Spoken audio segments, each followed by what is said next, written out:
A continuación, una nueva emisión de su noticiero de Reporte, tu punto de encuentro con la información. Como de costumbre, vamos a comenzar con los titulares del día de hoy. El gobierno anunció que el plan de vacunación contra el sarampión y la difteria se reactivó en todas las escuelas públicas. El canciller Jorge Arreaza se reunió con el coordinador residente de las Naciones Unidas, Peter Gromen. El vicepresidente de los Estados Unidos, Mike Pence, acusa a China de buscar el derrocamiento de Trump. La expresidenta de Argentina, Cristina Kirchner, y sus hijos irán a juicio por lavado de dinero. En Brasil, el candidato izquierdista a la presidencia de ese país denuncia una campaña de falsas noticias en su contra. En Indonesia suben a más de 1.400 los muertos por el sismo y tsunami que sacudió la región. En Medio Oriente, un adolescente palestino murió en choques con soldados israelíes. En economía, esta semana se han trazado $8,5 millones en el DICOM. En deportes, el movimiento Me Too dio valor a supuesta víctima de violación de Cristiano Ronaldo. En especiales, un mini robot mascot trabaja a contrarreloj en un asteroide. Con el inicio del año escolar 2018-2019 se reactivó el programa La Salud va a la escuela. En todos los planteles públicos con el propósito de llevar el plan de inmunización contra el sarampión y la difteria durante el mes de octubre, informó el ministro para la Salud, Carlos Alvarado. El funcionario detalló que en los centros de diagnóstico integral de todo el país se instalaron puntos de inmunizaciones. De allí salen los equipos a cada uno de los preescolares, escuelas y liceos para colocar las vacunas contra el sarampión para niños entre 6 meses y 15 años de edad y contra la difteria para muchachos entre 7 y 15 años. Asimismo, se realizan en todos los planteles las jornadas para la eliminación de criaderos de zancudos con el propósito de prevenir el dengue y evitar la transmisión de la malaria. El ministro enfatizó que el plan de salud va a la escuela será permanente durante todo el calendario escolar e incluirá chequeo médico general, exámenes oftalmológicos y medición de talla y peso. El canciller Jorge Arreaza sostuvo un encuentro en Caracas con el coordinador residente de la Organización de las Naciones Unidas, Peter Gromen, al fin de dar cumplimiento a los acuerdos generados entre el presidente Nicolás Maduro y el secretario general de este organismo, informó a través de su cuenta en Twitter el Ministerio de Relaciones Exteriores. El pasado jueves, el primer mandatario sostuvo un encuentro con el secretario general de la ONU, Antonio Guterres, en el que se debatieron las acciones solicitadas por el jefe de Estado durante su participación en la recién concluida Asamblea General de las Naciones Unidas. Durante su participación en la Asamblea de la ONU, el mandatario invitó a este organismo a iniciar una investigación independiente sobre el intento de magnicidio en su contra. El presidente anunció además las persecuciones financieras, así como las presiones, sanciones y políticas de amenazas que a su juicio desde el exterior operan en contra de Venezuela. Maduro agregó que está dispuesto a dialogar con su homólogo estadounidense Donald Trump a pesar de las diferencias históricas entre ambos líderes. El vicepresidente de los Estados Unidos, Mike Pence, aseguró que China se entromete en la política estadounidense para lograr un cambio de presidente, retomando con fuerzas acusaciones ya expresadas por el propio mandatario Donald Trump. Para decirlo claramente, el liderazgo del presidente Trump está funcionando. China quiere otro presidente estadounidense, dijo Pence ante una audiencia en el Instituto Hobson, un centro de análisis conservador en Washington. No puede haber ninguna duda, China se está entrometiendo en la democracia estadounidense, añadió. Como evidencia, Pence citó anuncios de China en medios estadounidenses y su decisión de incrementar los aranceles de productos procedentes de Estados Unidos, donde el electorado es tradicionalmente leal a Trump, en respuesta a la guerra comercial desatada por el mandatario norteamericano contra la segunda economía del planeta. La presidencia de Trump podría enfrentar problemas si sus aliados republicanos pierden el control del Senado y la Cámara de Representantes en las elecciones del 6 de noviembre. China negó el martes que quiere influir en las elecciones legislativas de Estados Unidos, desmintiendo cualquier injerencia y pidió respeto a Donald Trump. Y en Argentina, la justicia elevó a juicio oral una causa por lavado de dinero en la que es investigada la expresidenta de ese país, Cristina Fernández de Kirchner, y sus 2 hijos. Desde Buenos Aires, AFP trae más información. La expresidenta argentina, Cristina Fernández de Kirchner, irá a juicio junto a sus hijos. Según un escrito judicial divulgado el miércoles, la exmandataria enfrentará un juicio oral por el caso conocido como Los Sauces, en el que también están acusados sus hijos, el diputado Máximo Kirchner y su hermana Florencia. El juez Julián Ercolini investiga el alquiler de complejos habitacionales en manos de los empresarios Cristóbal López y Lázaro Báez, ambos bajo arresto. Según la acusación, Kirchner lideró entre 2009 y 2016 una asociación ilegal que ejecutó un esquema de reciclaje de fondos de origen ilícito a través de los Sauces S.A., la empresa inmobiliaria familiar. En total, otras 18 personas serán juzgadas junto con los Kirchner en un proceso que aún no tiene fecha, pero se estima iniciará el próximo año. Kirchner, actualmente senadora, acumula 7 procesos judiciales en su contra. La expresidenta asegura que es inocente y que las acusaciones tienen la intención de eliminarla de la actividad política. En Perú, la Corte Suprema anuló el indulto humanitario y ordenó la captura inmediata del expresidente Alberto Fujimori. Al respecto, sus hijos, Keiko y Kenji, aseguraron que buscarán la libertad de su padre. Kenji Fujimori, hijo menor del expresidente peruano Alberto Fujimori, dijo el miércoles que luchará en todas las instancias judiciales y políticas por lograr la libertad de su padre, después que la Corte Suprema ordenara su captura inmediata tras la anulación de un indulto humanitario otorgado en diciembre. Siempre lo he dicho, estando dentro del Congreso, fuera del Congreso, que mi objetivo, mi meta era lograr su libertad. Y por supuesto que no me voy a quedar de brazos cruzados. El exmandatario fue llevado en ambulancia a la clínica Centenario Peruana Japonesa en compañía de su hijo a causa de una descompensación con un aumento de latidos cardíacos y una caída de la presión. Por su parte, Keiko Fujimori, hija del exmandatario enemistada con Kenji, calificó la decisión del juez de injusta e inhumana. Es extremadamente doloroso saber que un juez de nuestro país le ha quitado la libertad a mi padre, señalando que porque él no está moribundo, no tiene derecho a un indulto humanitario. Fujimori cumplió 12 de los 25 años de prisión a los que fue sentenciado por las matanzas de Barrios Altos y la Universidad La Cantuta, perpetradas en 1991 y 1992 por un escuadrón de la muerte integrado por militares. La Comisión Interamericana de Derechos Humanos destacó que el fallo significa una gran victoria para las víctimas y un paso adelante en la lucha contra la impunidad. En Brasil, el candidato izquierdista Fernando Haddad atribuyó su estancamiento en los sondeos de las presidenciales para el próximo domingo y el avance del derechista Jair Bolsonaro a falsas noticias en su contra que se propagan en cadenas de WhatsApp. El candidato presidencial brasileño Fernando Haddad atribuyó el miércoles su estancamiento en los sondeos de intención de voto a una campaña de noticias falsas.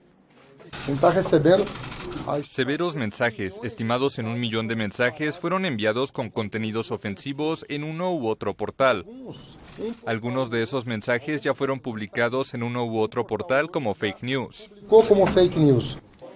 El candidato del Partido de los Trabajadores denunció un juego bajo y apuntó como principal sospechoso a su rival, el derechista Jair Bolsonaro, porque los mensajes tendrían gran parecido con lo que dice.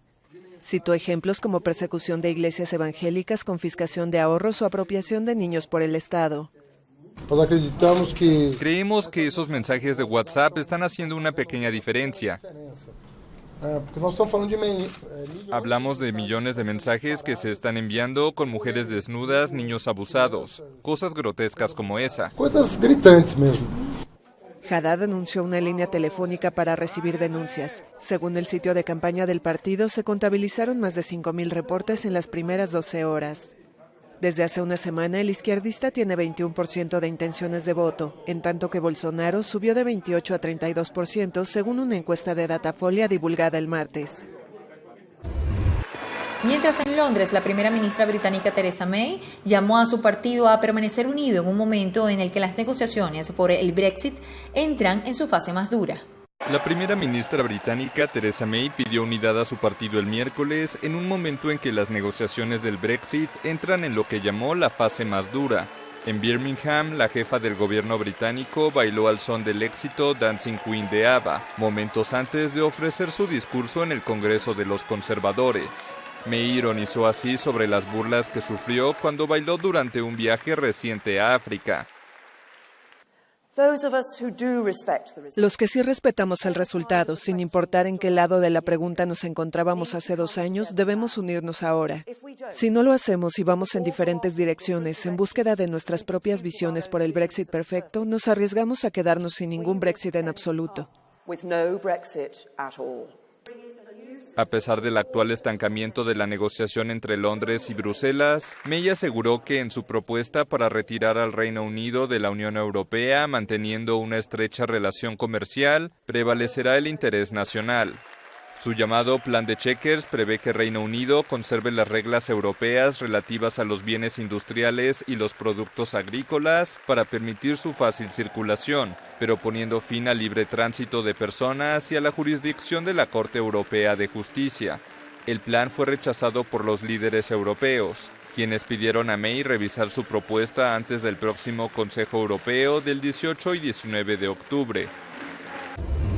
En el Vaticano, el Papa Francisco dio inicio a una asamblea de obispos llamados a transformar las estructuras de la Iglesia que, según el prelado argentino, se aleja de los jóvenes.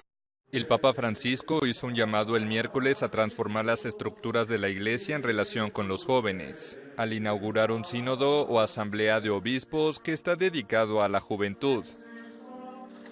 Una iglesia que no ascolta. Una iglesia que no escucha está cerrada a la novedad, cerrada a las sorpresas de Dios y no puede ser creíble, especialmente para la gente joven, que inevitablemente se alejará en lugar de acercarse. Se allontanaranno anziché avvicinarsi. El Papa reconoció que la mayoría de los presentes en la reunión no son jóvenes, por lo que invitó a los casi 300 obispos y cardenales a abandonar los propios patrones mentales que calificó de vencidos. Francisco envió así un mensaje a los sectores ultraconservadores de la Iglesia que conspiran contra su pontificado, como la delegación de Estados Unidos. En ella se encuentra el arzobispo de Filadelfia, Monseñor Charles Chaput, quien apoyó las denuncias contra el Papa argentino de proteger al cardenal Theodore McMarrick, acusado de abuso sexual. A lo largo de las 4 semanas de sínodo, los obispos escucharán a delegados y jóvenes que abordarán temas controvertidos para la Iglesia, como la libertad sexual y la homosexualidad. Al final, el Papa preparará una exhortación apostólica, un documento oficial de su pontificado dedicado a la juventud. En Chile hoy se celebran 3 décadas del histórico referendo que significó el fin de la dictadura de Augusto Pinochet. Chile, la alegría ya viene, fue el principal eslogan de la arriesgada campaña por la democracia que apostó al optimismo para vencer al miedo. Hace 30 años, los chilenos le dijeron no a Augusto Pinochet y abrieron las puertas a la democracia. El referéndum fue convocado por el dictador que acarreaba una creciente presión internacional y el desgaste de 15 años en el poder. Aquel 5 de octubre de 1988, la decisión parecía sencilla. El sí implicaba extender el régimen por otros 8 años, mientras que el no abría paso a elecciones presidenciales un año después. El mes previo a la votación, todos los días antes del noticiero principal de la televisión, se emitió una franja de propaganda de 15 minutos de duración para cada bando. Siempre existía el temor, la preocupación de que esto fuera a cambiar las reglas del juego, de que el gobierno decidiera que no salía a la franja o cualquier eventualidad que iba a impedir que la franja saliera. Por lo tanto, el hecho de que estuviera en pantalla en la televisión ya era un logro impresionante. Con una arriesgada campaña, el no resolvió apostar por la alegría y la esperanza de un futuro mejor sin Pinochet. Chile, la alegría ya viene, fue el principal eslogan de una campaña pionera en política y que aún hoy se estudia en escuelas de publicidad por su audacia y factura. Cristian Dupré fue uno de los actores que se animó a participar en los cortos publicitarios del no. A priori, poner la cara ante las cámaras suponía un alto riesgo. Tuvo algunos episodios de amenaza en la calle también. Me amenazaron en una oportunidad unos militares. Pero no fue mayor. Yo diría que fue más la sensación de mucha gratitud de que yo estuviera poniendo la cara. Los implicados aseguran que darle todo el mérito de la victoria a la propaganda sería un error, al igual que desconocer su valía. Los cómputos oficiales confirmaron la victoria del no por un 56%. Desde entonces, 6 gobiernos democráticos se han sucedido. Yo creo que la alegría no llega todavía. Está todavía pendiente, pero que hemos avanzado ha sido muchísimo. Y de eso me siento también muy orgulloso y muy parte de eso. Pinochet murió en 2006 con 91 años, cercado por una justicia que nunca logró condenarlo por ninguno de los 3.200 muertos y desaparecidos, víctimas de su régimen.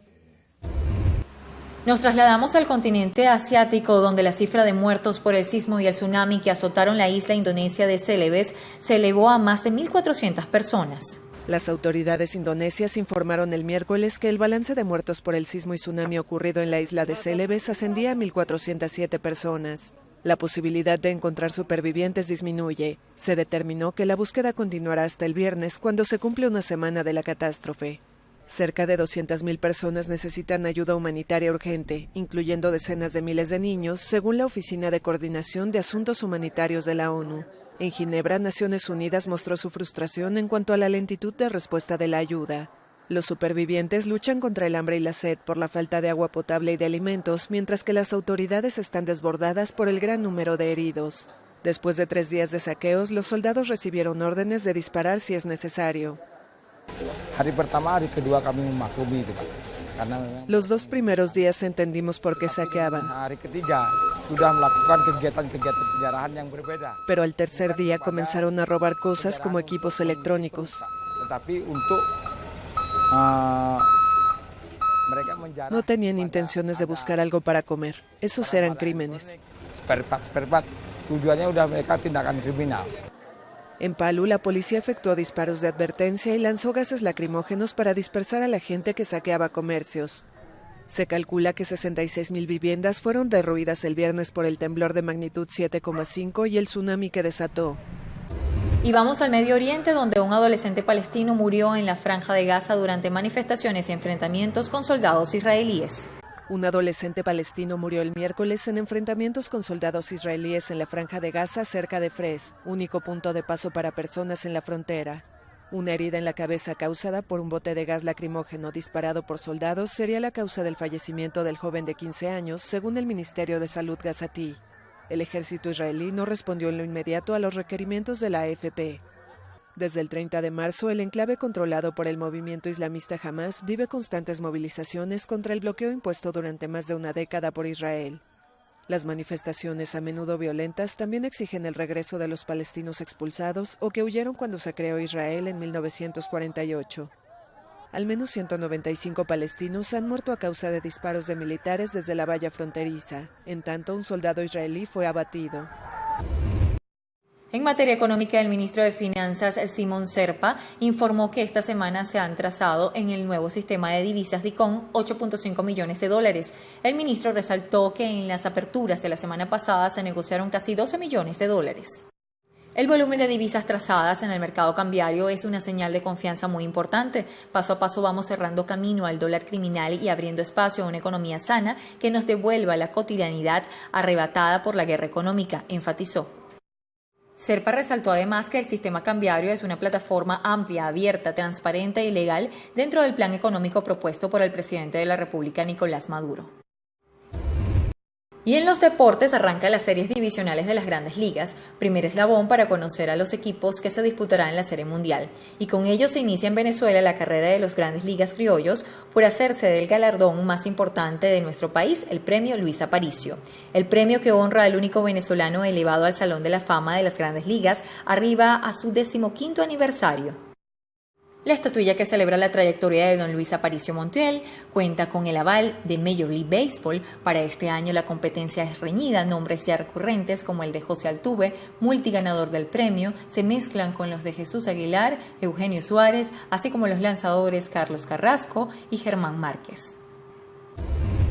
El movimiento Me Too le ofreció su apoyo a la mujer que asegura haber sido violada por el astro portugués Cristiano Ronaldo en 2009, aseguraron los abogados de la presunta víctima. Los abogados de Catherine Mayorga, presunta víctima de violación de Cristiano Ronaldo, ofrecieron detalles el miércoles sobre la denuncia del exmodelo que asegura que el astro portugués de fútbol abusó sexualmente de ella en 2009 en un hotel de Las Vegas. The Me Too movement and the women who have stood up. El movimiento Me Too y las mujeres que se han puesto de pie y revelado agresiones sexuales le dieron a Catherine mucho valor.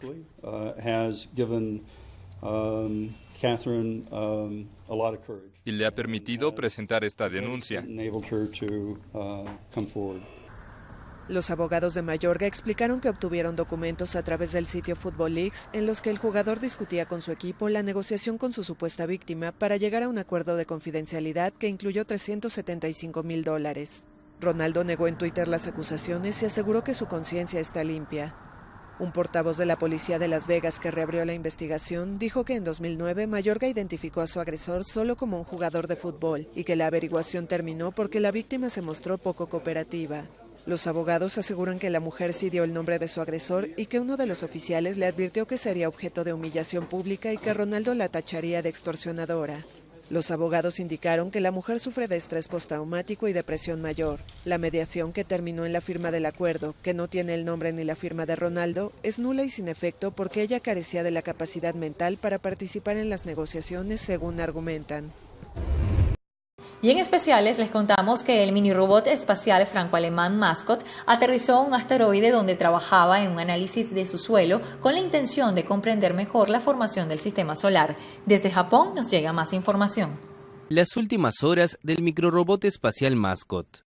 El aparato franco-alemán de 10 kilogramos y con el tamaño de una caja de zapatos descendió en el asteroide Ryugu, con el objetivo de analizar su suelo e intentar conocer mejor la formación del sistema solar. Pero ante la falta de paneles solares, solo podía alimentarse de baterías, programadas para durar un máximo de 16 horas. Mascot descendió desde la sonda japonesa Hayabusa 2, que ha viajado unos 3.200 millones de kilómetros en casi 4 años. La misión tiene un presupuesto de unos 230 millones de euros y las muestras recogidas llegarán a la Tierra a fines de 2020. Conozca esta y otras informaciones a través de nuestro portal web www.ereporte.com.be y también los invitamos a que nos sigan mediante nuestras redes sociales @e.reporte.